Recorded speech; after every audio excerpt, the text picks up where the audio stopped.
rasulina Mustafa Sayyidina Rasulillahi sallallahu alaihi wasallam wa ala alihi wa ashabihi wa man tabi'ahu bi ihsanin ila yaumiddin, amma qala Allah ta'ala fi kitabil karim ba'da a'udzu billahi minasyaitonir rajim.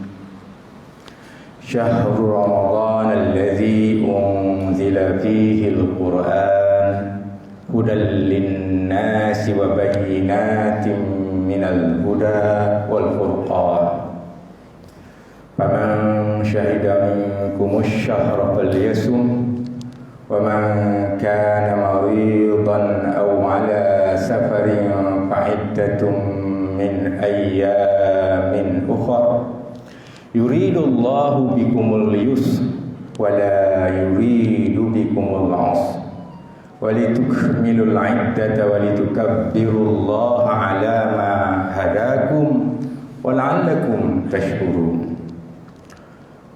Wa qala aydan inna anzalnahu fi lailatin mubarakah inna kunna munzilin. Wa qala aydan inna anzalnahu fi lailatul qadr, al-ayah. Wa qala an-nabiy sallallahu alaihi wasallam fi hadisihi iqra'ul Qur'an fa innahu ya'ti yawmal qiyamati syafi'an li ashabihi aw li ahli aw kama qala Rasulullah sallallahu alaihi wasallam. Assalamualaikum warahmatullahi taala wabarakatuh. Sidang jemaah muslimin tetamu Allah yang nampak ceria gembira, para jemaah muslimat yang sama-sama pada pagi subuh yang mulia ini juga dapat berkumpul, berhimpun, yang pasti dan utamanya adalah menunaikan kefarduan kita solat subuh berjamaah. Alhamdulillah. Kemudian kita kebetulan berada pada 17 Ramadan, cuti. Jadi kita teruskan sedikit lagi dalam majlis yang kita sebutkan sebagai Raudhatun min Riyadil Jannah, taman-taman syurga Allah, ataupun halaqah ataupun hilaq az-zikri, perhimpunan dan perkumpulan orang-orang yang mengingati Allah Subhanahu wa taala, insyaallah. Sambil kita orang kata berzikir ke, kan, baca apa-apa yang boleh mendekatkan diri kita kepada Allah Subhanahu wa taala, sambil kita mendengar sedikit peringatan. Pastinya untuk diri saya yang bercakap lebih utama, dan moga-moga memberi sedikit manfaat kepada jamaah yang bersama-sama pada pagi subuh yang mulia ini, insya-Allah. Alhamdulillah. Kita tahu bahawa pada hari ini kita menyambut nuzul Quran ataupun 17 Ramadan. Kalau kita sebut pasal Al-Quranul Karim ini, pasti kita tahu betapa agung, besar dan hebatnya Al-Quranul Karim. Kita nak cerita dari sudut mana pun, tak ada tandingan, tak ada lawan, tak ada gambaran yang boleh kita paparkan tentang keutamaannya. Cuba kita bayangkan sedikit sahaja yang mungkin para jamaah pernah terbaca ataupun diberi peringatan oleh WhatsApp ke ataupun mana-mana tulisan ke, kan. Kalau kita fikir, apabila kita bayangkan bahawa sewaktu Jibril alaihissalam ataupun kita panggil malaikat Jibril alaihissalam membawa Al-Quran, maka dengan asbab dia membawa Al-Quran itu, Jibril diberikan pangkat ataupun diletakkan sebagai ketua ataupun semulia-mulia dari kalangan malaikat. Sebab apa? Sebab dia melibatkan yang kita nak perkatakan pada hari ini, iaitu Al-Quranul Karim. Ini kita nak cerita dari sudut besarnya tu pertama. Kedua, kalau kita tengok, kemudian turun Quran ke atas Nabi kita Muhammad sallallahu alaihi wasallam. Quran kemudiannya disampaikan oleh Jibril kepada Nabi kita Muhammad sallallahu alaihi wasallam. Dengan sebab Al-Quran juga, para penulis menyatakan bahawa Nabi kita Muhammad sallallahu alaihi wasallam diberi kedudukan, pangkat dan juga keistimewaan sebagai semulia-mulia makhluk. Bukan setakat makhluk manusia, makhluk jin, makhluk binatang, makhluk malaikat sekali. Kerana bawa Al-Quran. Kemudian turun lagi kepada kita umat Nabi Muhammad sallallahu alaihi wasallam.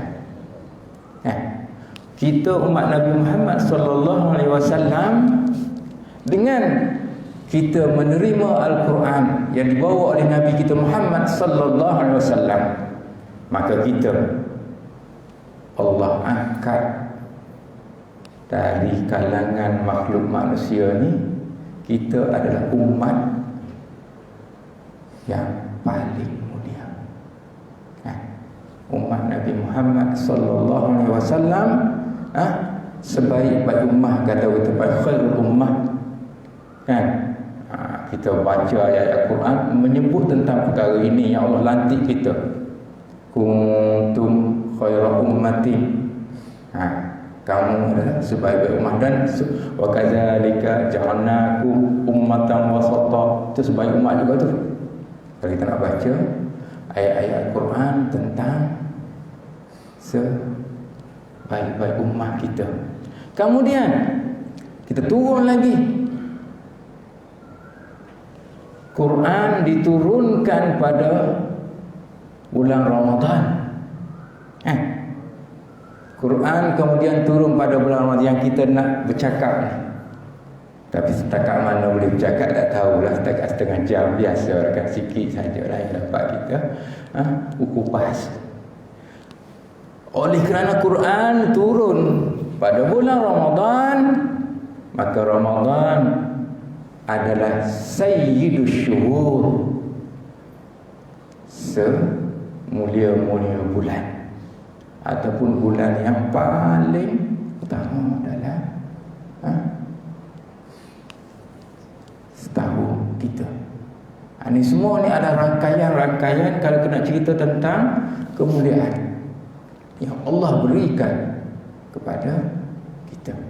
Kemudian kalau kita nak pergi lebih lanjut lagi, macam mana lah kalau kita nak tanya lah ni, Quran turun ke hati kita. Kalaulah Quran itu kemudiannya menyerap masuk, menjentik, kalau orang kata, membuka pintu hati kita, Allahu Akbar, pastinya kita adalah makhluk yang paling bahagia, gembira, mulia. Tapi apa ada berlaku? Ni kita tak nak dengar kan.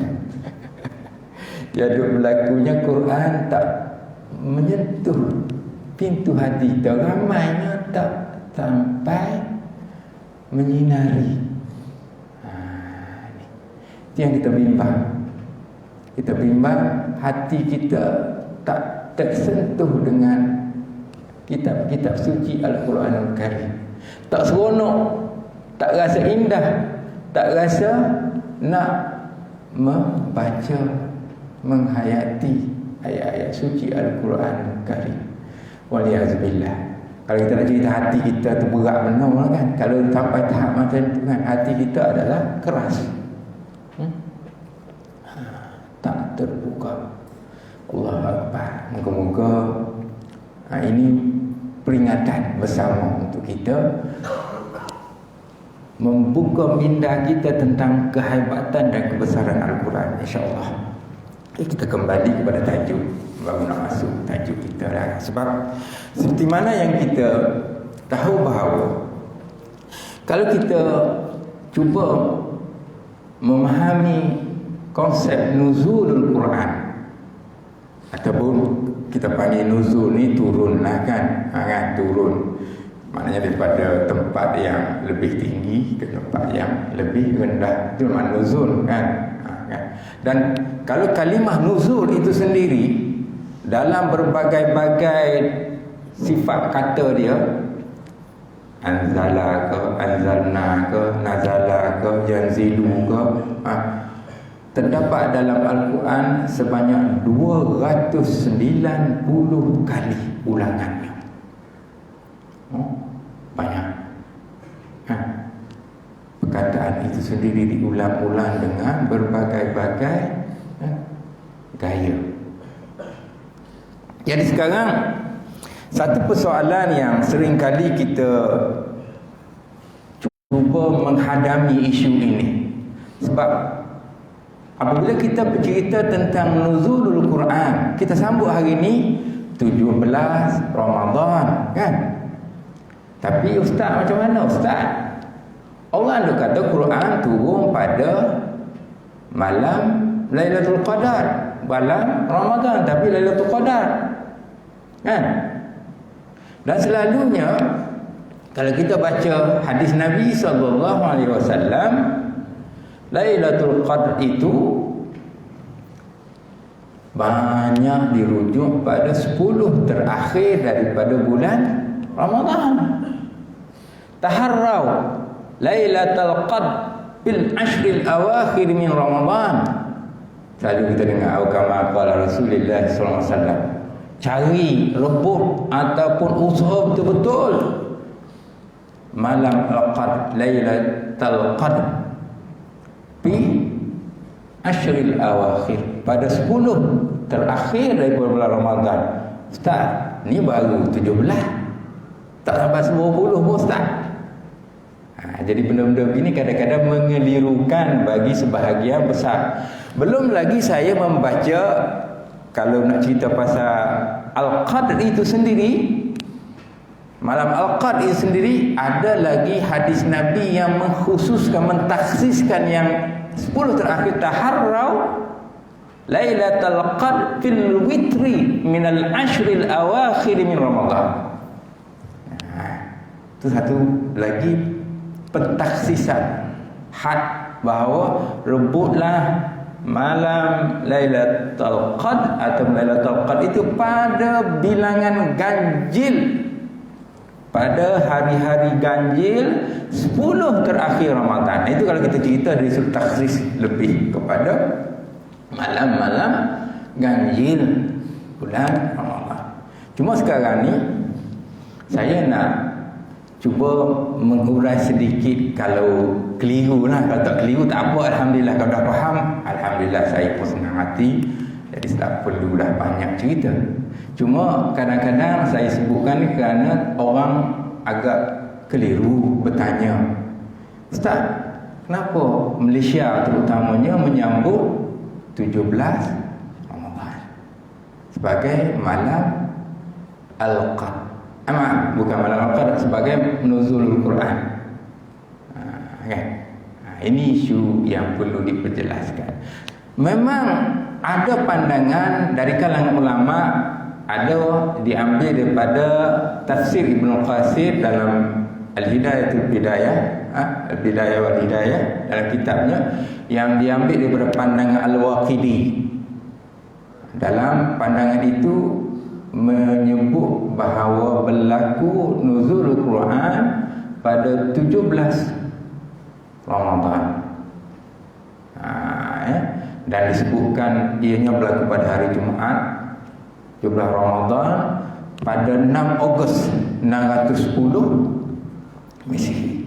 Disebutkan demikian di Gua Hira lah, turunnya surah Iqra tu saja dah kan. Surah Al-Alaq dengan baca Iqra 1 hingga 5. Okey, itu yang selalu.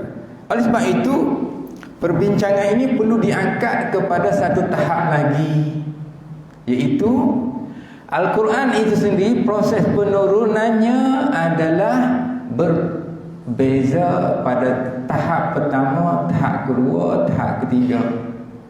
Ini yang menjadi perbincangan para ulama. Maksudnya begini, saya bacakan tadi ayat-ayat Quran pada muqaddimah tadi. Contohnya kita baca ayat berkait dengan inna anzalnahu fi lailatin mubarakatin inna kunna munzirin, kan? Ataupun ayat inna anzalnahu fi lailatul qadr, sungguhnya kata Allah, aku menurunkan Al-Quran itu pada malam Al-Qadr. Ataupun dalam ayat yang awal itu saya baca, sungguhnya kami menurunkan Al-Quran juga pada malam yang penuh keberkatan, lailatin mubarakatin, mubarakah, pada malam yang penuh dengan keberkatan. Dan kata Allah, kami turunkannya untuk memberi peringatan kepada kita semua. Itu dia. Ataupun ayat syahrul Ramadan allazi unzila fihi al-Quran, yang lebih awal yang saya baca masa muqaddimah. Sesungguhnya kami menurunkan Al-Quran pada bulan Ramadan. Syahrul Ramadan allazi unzila fihi al-Quran. Sesungguhnya pada bulan Ramadan, kata Allah, kami turunkan Al-Quran. Okey. Jadi para ulama berbincang ataupun memberi pandangan berhubung dengan perkara ini. Kerana Al-Quran itu pada awalnya berada di sisi Allah, kalau kita nak sebutkanlah, kan, di sisi Allah ataupun pada kalamullah, kan. Kemudian turun, walaupun ini benda yang kecil saja, ramai yang anggap tak, bukanlah satu peringkat lah ada. Daripada itu diturunkan ke satu tempat yang kita panggil Lauhin Mahfuz. Ini pun ada ayat Quran yang menyebutkan tentang perkara ini. Allah sebut bal huwa Quranun Majid fi lauhin mahfuz. Allah sebut dalam ayatnya, ya, menggambarkan bahawa diturunkan atau berada pada tempat yang kita panggil Lauh Mahfuz, tempat jagaan Allah Subhanahu Wa Taala, pemeliharaan segala tempat yang Allah pelihara. Okay. Kemudian turun lagi pada peringkat yang kali seterusnya, daripada Lauhim Mahfuz diturun kepada satu tempat yang bernama As-Sama' Ad-Dunya. Kita panggil langit dunia. Ini pada peringkat yang kedua yang disebutkan sebagai langit dunia. Ada yang sebut langit dunia ini dengan nama Baitul Izzah, tempatnya.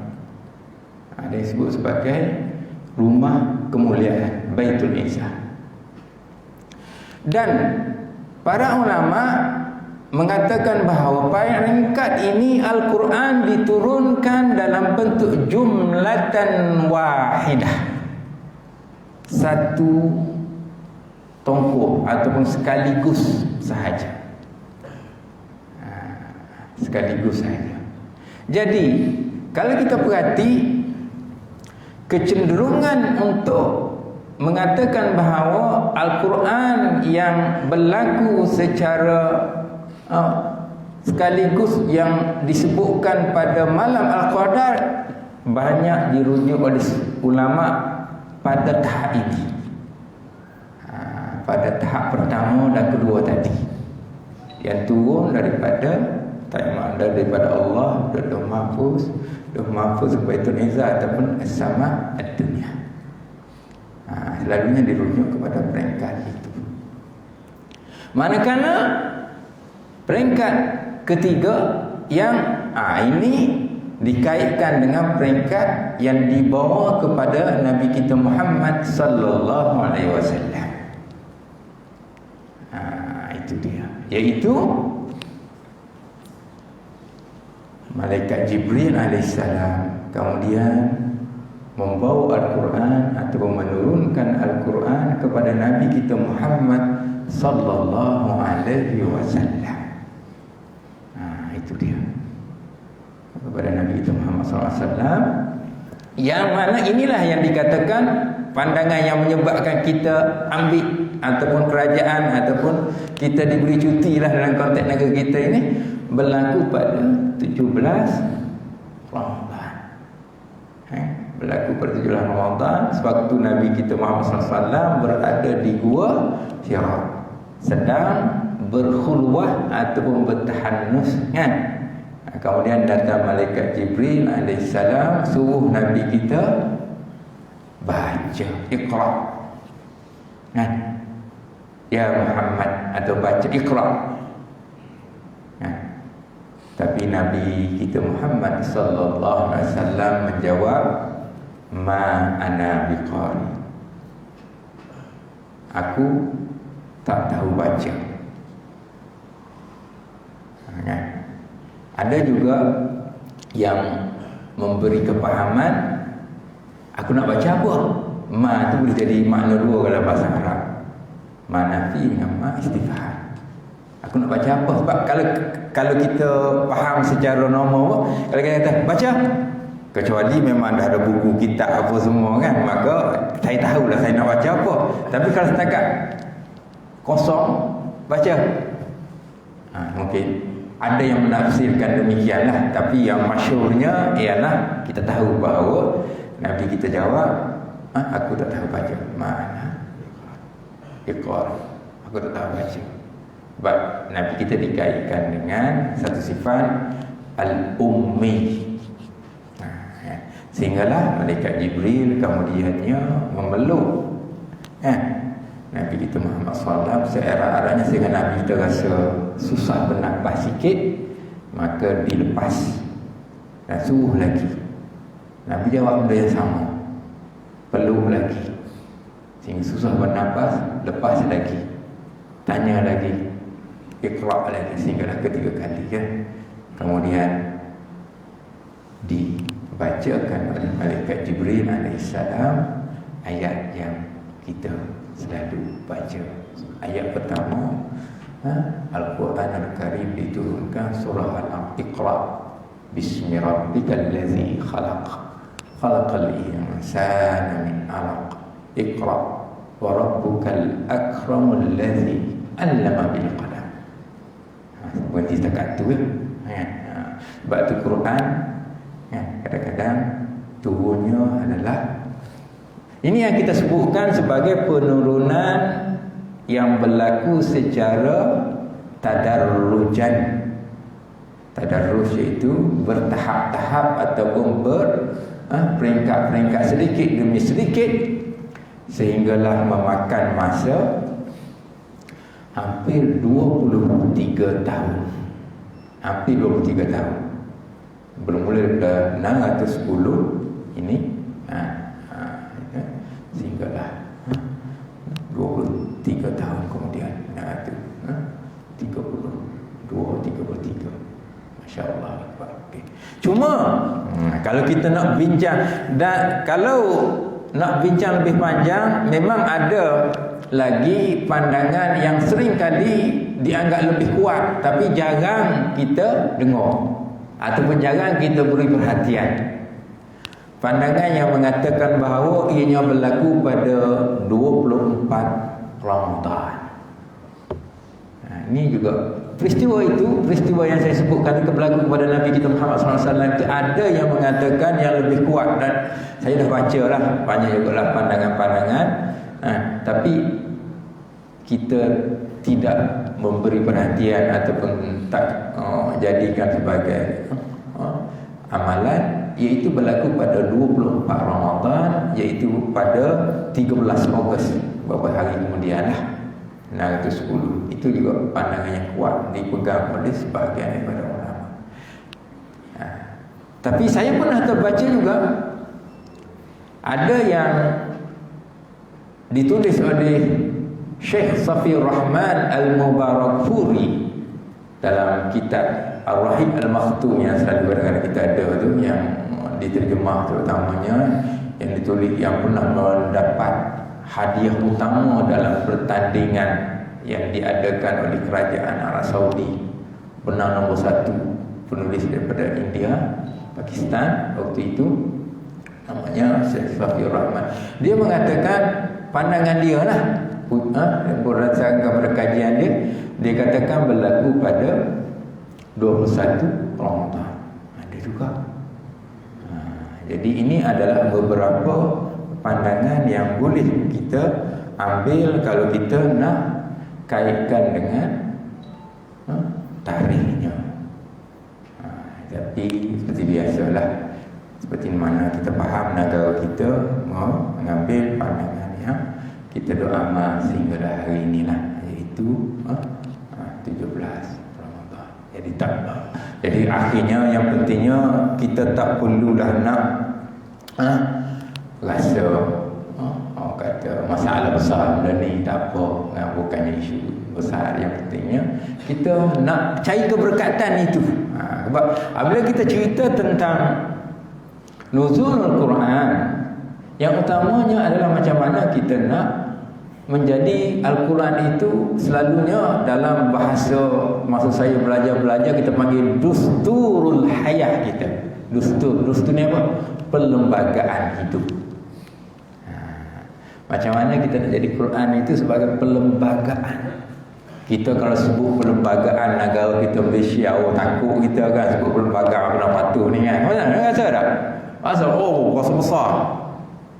Rasa hebat perlembagaan negara ni, semua kena hormat. Non muslim ke kan, muslim ke tak kira lah. Bumi putera ke non bumi.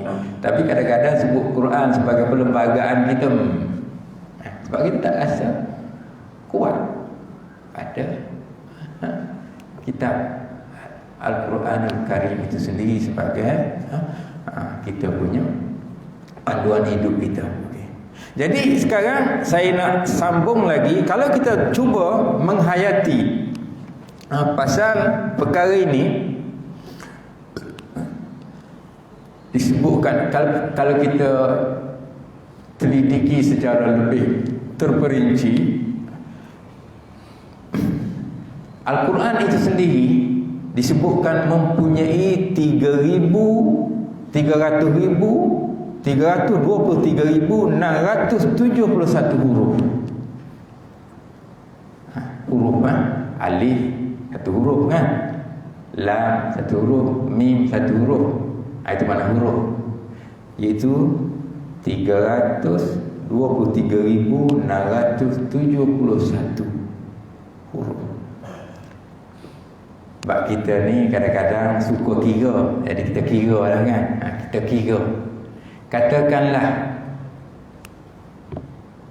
Nabi kita Muhammad sallallahu alaihi wasallam bersabda, saya nak baca berkait dengan fadilat dan juga keutamaan pada satu amalan dalam bulan Ramadan, gandaan dia. Hadis Nabi sallallahu alaihi wasallam, hadis kursi, yaqulullah taala, sabda Nabi sallallahu alaihi wasallam, kullu amali ibni adam yudha'af, al hasanatu asyru amsalha ila 700 dha'f illa as-sawm fa innahu li wa ana ajzi bih, atau kama qala Rasulullah sallallahu alaihi wasallam. Disebutkan bahawa setiap amalan anak Adam kita, kullu amal ibni Adam, pada kiraan nomor diganda-gandakan amalan kita. Yudha'af ini dilipat gandakan, yudha'af. Gandaan biasa, al-hasanatu, satu amalan kebaikan ataupun kebajikan, dia punya markah gandaan asyr amsalih, dapat 10. Okey, dapat 10. Ni saya nak tolong kira, kalau kita darab 323,671 huruf ini darab dengan 10. Kalau kita selesaikan bacaan Quran kita pada bulan Ramadan, darab 10 lah. Masya-Allah. Tuhan Allah. Berapa juta dah kita dapat. Lagi makan pula, lagi pahala pula. Tapi itulah hakikatnya. Sebab Nabi SAW bersabda berkait dengan bacaan Quran, "Fala aqul alif lam mim harf." Aku tak kata alif lam ini macam satu kalimah. Tidak aku kata bahawa alif lam itu sebagai satu kalimah. Walakin, tetapi alifun harf. Itu yang aku maksudkan dari sudut gandaan Nabi SAW sebut pasal pahala. Tapi yang aku maksudkan alif itu satu, mim, lam itu satu, mim itu satu. Mana 30 di situ saja. 30 di situ saja. Kalau kita cerita dari sudut jumlah. Tapi yang saya nyatakan tadi, Allah sebut aku boleh. Pak, saya mulakan dengan al-hasanatu asyru amsalha. Satu boleh pergi 10. Dia akan bergerak meningkat ila boleh mencapai 700 da'fin. 700 da'fin. Dia boleh pergi 700 kali gandaan. Maksudnya 10, 70 lah, naik lagi sampai 700 gandaan. 700 gandaan. Ini adalah kiraan biasa pada bulan biasa. Seperti mana kita berbicara tentang janji Allah kepada mereka yang menginfakkan hartanya pada jalan Allah. Ayat Quran yang selalu kita baca dalam surah Al-Baqarah. Masalul ladzina yunfiquna amwalahum fi sabilillahi kamasali habbah ambatat sab'a sanabila fi kulli sumbulatin mi'ah habbah. Itu 700 lah tu. Ada sab'ah, ada 7, ada ratus. 7 darab 100. Macam 700 da'fin yang saya sebutkan tadi. Itu gandaan pada perkiraan biasa, bukan pada bulan Ramadan. Tapi Allah sebut pengecualian kepada bulan Ramadan. Puasa lah maksudnya. Illa saum. Kecuali puasa, kata Allah. Puasa itu fa innahu li. Allah buat satu pendeklarasian, pengisytiharan tentang hak. Kalau di sini sungguhnya kata Allah, puasa itu untuk aku. Walaupun kita tahu amalan-amalan lain yang kita lakukan juga akhirnya akan diberi nilaian oleh Allah Subhanahu Wa Taala. Sebab itu para ulama membincangkan perkataan li itu yang meliputi, yang tak ada ruang waktu, tak ada batasan, tak ada had. Sampai tahapnya itu ulama bincang tentang keistimewaan tersebut. Kalau hak lain dia ada had dia. Maka kata Allah melalui hadis kursi ini, puasa itu aku punya, anak bagi penilaian. Wa ana ajzi, akulah yang akan memberi ganjaran banyak mana ataupun pahala lah, kelebihan banyak mana. Allahu Akbar. Sebab itu puasa satu benda yang luar biasa di sisi Allah Subhanahu Wa Taala. Sebab para ulama bincang amalan-amalan lain pada umumnya akan dapat dilihat dan disaksikan. Kita solat secara umumnya kalau datang ke masjid surau, orang tahu solat, alhamdulillah kan. Nampak kan? Takkanlah sembahyang tak nampak. Kalau terutama yang datang masjid surau lah, sembahyang kat rumah betul lah tak nampak, tapi anak isteri dia juga nampak kan. Paling tidak tahu. Sebab itu ada kelebihan. Sedangkan puasa tak nampak puasa tu, dia ada puasa atas muka kita tak ada. Silap-silap tengah hari tak ada kan makan zuhur tak adalah ni awal lagi kan tengah relax Allah panasnya. Alhamdulillah sekarang ni cuaca pun duduk manjang tak maaf sebutlah puasa sekarang ni tak penat sangat dah kan. Mana ada penat sangat kalau kita jenis kerja-kerja pejabat ataupun kerja-kerja yang bersifat orang kata itu kecuali kerja kontrak tu mungkin lah adalah sikit penat-penat kan mungkin. Tapi kalau cakap relax tak ada. Cuaca pula mendung, sejuk relax kan. Tidur pula habis cerita. Lepas tidur hari minggu ni kan hari cuti tidur. InsyaAllah. Disebutkan contohnya kedua belah anak zuhur ada yang sambil-sambil ambil wuduk tu telan sikit-sikit kan. Mana orang tahu. Seduk masuklah Allah kan. Lega. Tak ada orang tahu pun. Kan? Sebab itu puasa memang 100% kita punya pilihan. Orang tak tahu secara umumnya, orang tak tahu kita puasa ke tak puasa. Itu di antara keistimewaan yang Allah sebutkan tentang kelebihan puasa. Belum lagi kita cerita kelebihan-kelebihan yang lain. Jadi saya sebutkan tadi pertama huruf yang ada dalam Al-Quran supaya kita ambil fadilah dia. Kalimah pula, kalau kita baca satu Quran, kalimah yang ada dalam Quran sebanyak 77,437 kalimah. 77,437 kalimah.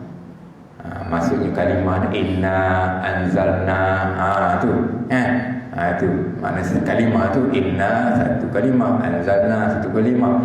Contohnya lah dulu seringkali kita apabila nak masuk 10 terakhir Ramadan adalah pandangan-pandangan yang menghujahkan malam-malam tertentu daripada bulan Ramadan yang terakhir itu. Saya sebutkan tadi 10 terakhir khususnya malam witir, malam ganjil, lebih-lebih lagi. Maka seringkali para ulama cuba mengesahkan, ini pandangan termasuk Ibn Abbas dan sebagainya, mengatakan bahawa malam 27 Ramadan sebagai contohnya adalah malam Al-Qadr ataupun Lailatul Qadr berlaku 27 Ramadan. Dan antara cara yang dibuat saya sebutkan tadi oleh sebilangan ulama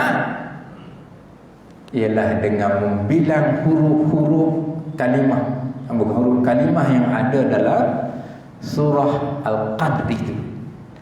Kalau kita bilang daripada inna anzalna sampai ke salamun hiya hatta matla' al-fajr, dia ada 30 kalimah. 30 kalimah. Itu contoh. Jadi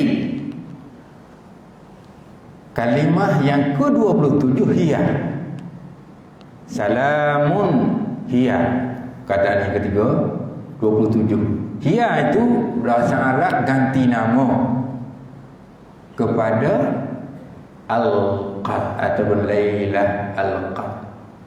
Jadi ada yang kata oleh kerana salam selamat sejahtera ataupun sejahteralah malam itu, hiya itu kembali kepada malam Al-Qadr sehinggalah terbit fajar hatta matla' al-fajr, naik fajar. Maka ada ulama kata itu adalah tanda 27 Ramadan. Di samping ada kaedah kedua yang juga digunakan oleh ulama. Dia cara macam mana dia membilang. Kalau kita bilang kalimah Lailatul Qadr pada surah ini Inna anzalnahu fi lailatul qadr. Kalau kita baca bilang lam ya lam ta lailah, alif lam qaf dal ra, 9 kalimah. 9 kalimah. Dan 9 kalimah ini diulang dalam surah itu sebanyak 3 kali. Inna anzalnahu fi lailatul qadr. Lailatul qadri kedua. Lepas tu seterusnya juga sebut lailatul qadri juga 3 kali. Makna 9 darab 3. Ini sajalah untuk kalau kita berminat nak mengetahui macam mana para ulama berbincang. Bukan kata benda itu orang kata on the dot lah, itu sahaja. Ada lagi pandangan lain, tak apa. Kita nak ceritanya adalah adanya hujah-hujah yang digunakan untuk menyokong pandangan. Jadi oleh kerana itu malam Al-Qadr itu berlaku pada 27 Ramadan, dan kita sendiri pun semacam akut atau mengakuinya kan. Ada sampai pada 27 atau panggil malam 7 likur kan dulu-dulu kan.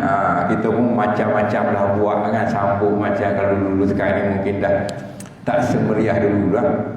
Dulu pasang lampu bla-bla kan, kat kampung gelap kan, pasang pita, macam-macam lah kita buat yang dia anggap sebagai 27 likur itu dengan tapi tak nafikan ada juga lah sedikit sebanyak pandangan yang khurafat, lebih pun adalah cerita-cerita kalau kita selalu dengar kan. Namun kan, kalau kita nak kembali kepada uraian tadi, pandangan tentang berlakunya malam Al-Qadr itu memang berbeza. Imam Ghazali ada cara dia ikut hari jatuh berpuasa, ada itu kaedah Imam Ghazali. Namun satu pandangan yang saya kira patut kita beri perhatian juga adalah pada Jumaat terakhir, pada 10 terakhir Ramadan. Sebab dia kaitkan dengan Jumaat itu sebagai Sayyidul Ayyam.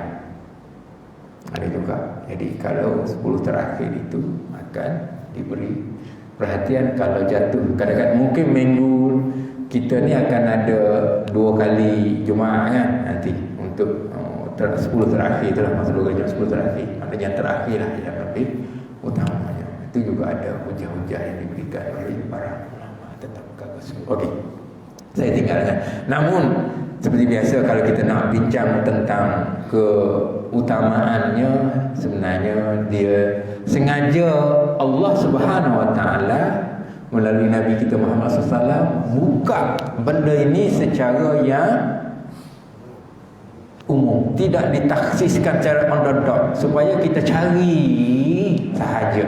Kalau kita nak kata fokus kita pada 10 terakhir, maka 10 terakhir itu mana-mana malam lah. Jadi ulama bincang kenapa dibuat begitu, supaya kita ada semangat, keikhlasan dan juga mencari keredaan Allah. Katakanlah kalau diberitahu on the dot, katakan hari tertentu 27 ke 28 ke 29 dan sebagainya, maka malam tu je penuhnya jawab. Mana lain kosong. Dia kata Imam Tok Bilal, parah jawab dia, matlamat ibadah pun tak capai. Betul tak? Itu bukan. Sebab itulah kita disiapkan dengan demikian supaya kita berterusan mencarinya, supaya ini orang betul-betul baik ni. Allah ni lah, ni betul-betul ikhlas. Dia cari ya. Yang pentingnya Allah sebut umur, carilah. Itu kan ada dia punya fadilah. Okey, saya nak berhenti dah. Saya dah 10 kena berhenti lah lebih kurang. Jadi saya kembali kepada ayat. Tadi saya sebut kalimah 77,437. Ayat pula, walaupun selalu dulu-dulu kita dengar 6,666 itu tak betul tuan-tuan. Bukan pandangan yang kuat. Yang kuat adalah ayatnya adalah 6,236 ayat. Ayat maknanya satu ayat lah. Yang macam kita baca kan, wa ilahukum ilahum wahidun la ilaha illa huwa rahmanur rahim. Ayat satu ayat. Seterusnya. Kemudian yang lain-lain itu biasa kita dengar adalah surahnya 114 surah. Itu kita selalu dengar. Dan juga juzuknya 30 juzuk. Kalau kita nak pincikan kitab Al-Quran kita ataupun Al-Quran Al-Karim, kalau hizib dia ada berapa? 60 hizib. Kalau kita nak baca, dan juga ada makrah dia 240 makrah. Tak apalah, itu hanya untuk pengetahuan. Kalau saya sebutkan tadi, memanglah nak bincang masih panjang untuk kita kata dapatkan fadilah kebaikan. Sebab yang utamanya lah ambil kesempatan untuk kita menghidupkan dengan Al-Quran. Saya baca hadis tadi, mungkin saya perlu sebutkan sikit, walaupun para jamaah mungkin selalu baca. Iqra'ul Quran, bacalah Al-Quran. Kita akan sebut selalu dengar tu kan. Fa'innahu ya'ti yawmal qiyamati syafi'an li ahlihi au li ashab. Kerana Quran nanti akan datang pada hari kiamat untuk memberi syafaat kepada ahlinya ataupun pembacanya ataupun orang yang suka dengan Al-Quran. Sebab itulah kalau kita tengok sejarah para sahabat yang mampu menghabiskan Quran dengan jumlah yang tak terkira, Allahu Akbar. Saya kata kita sendiri, lemahnya iman aku, lemahnya amal aku. Kita satu Quran sebulan, bulan puasa ni pun rasa hebat benar. Rasa gagah dah tu kalau habis satu Quran bulan Ramadan, rasa gagah. Kita cerita para sahabat boleh selesai satu malam sekali, sehari dua kali. Allahu Akbar. Tak mampu kita nak fikir kan. Macam mana lah dia mampu, hebatnya dia punya istiqamah. Tak apalah, itulah yang kita mampu. Jangan tak buat langsung. Kalau tak mampu buat semua, buatlah yang sebahagiannya. Sebab itu kaedah fiqh pun macam tu. Kita tak boleh buat semua, jangan tinggal semua.